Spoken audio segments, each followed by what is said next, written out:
वक्फ को लेकर बनाई गई संसद की संयुक्त समिति की बैठक खत्म हो गई है। जगदम्बिका पाल जी हमारे साथ में है। सर, विपक्ष कह रहा है कि उनकी तरफ से लाए गए तमाम जो है प्रस्ताव अस्वीकार कर दिए गए और सिर्फ सत्ता पक्ष के प्रस्ताव स्वीकार किए गए।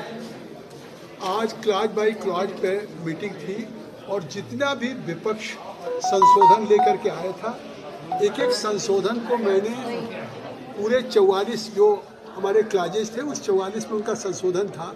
मैंने एक एक क्लाज पे उनका सबका नाम पढ़ा। मैंने पूछा कि आप अपने अमेंडमेंट्स को मूव कर रहे हैं कि नहीं। उन्होंने कहा हम अमेंडमेंट्स को मूव कर रहे हैं। तो जब अमेंडमेंट्स को उन्होंने मूव किया तो इससे डेमोक्रेटिक ढंग से कोई चीज़ें हो नहीं सकती। अब अगर हमने अमेंडमेंट मूव किया और उसके अगेंस्ट 16 लोग वोट दे रहे हैं और उनके अमेंडमेंट्स के फेवर में केवल 10 दे रहे हैं, तो फिर क्या डेमोक्रेसी में 10 वाले अमेंडमेंट्स को स्वीकार कर लिया जाएगा?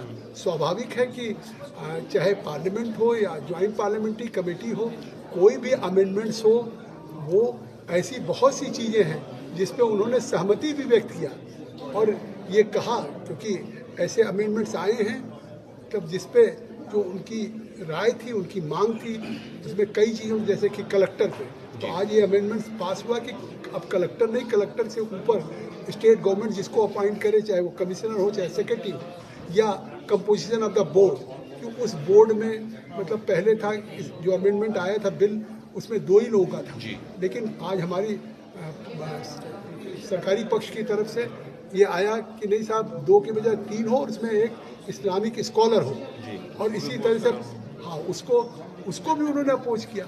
और पोर्टल पे 6 महीने से अधिक का टाइम की मांग करते थे रोज चर्चा में, उसको बढ़ाने की बात की गई। तो आज ये बहुत जिस तरीके के अमेंडमेंट्स पास हुए हैं, मुझे लगता है एक बेहतर बिल तैयार होगा वक्फ के लिए, और वक्फ के लिए जो एक ट्रांसपेरेंट कानून जो सरकार का लाने का उद्देश्य था, और ये था कि उसका फ़ायदा गरीबों को, पसमानदा को, मुसलमानों को मिलेगा।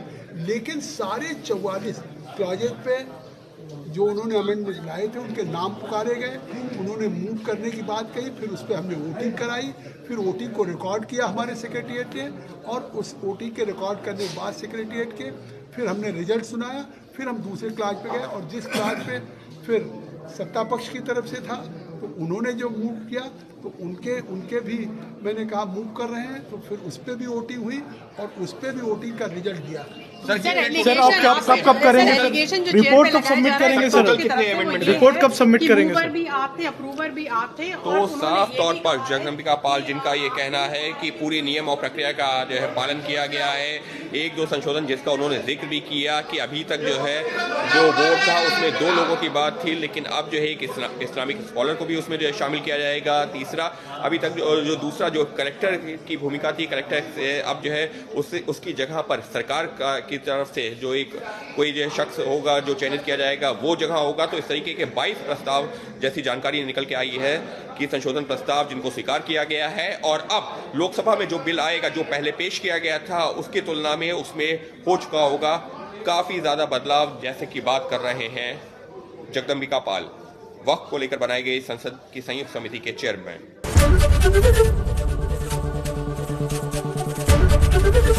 एबीपी गंगा, खबर आपकी, जुबान आपकी।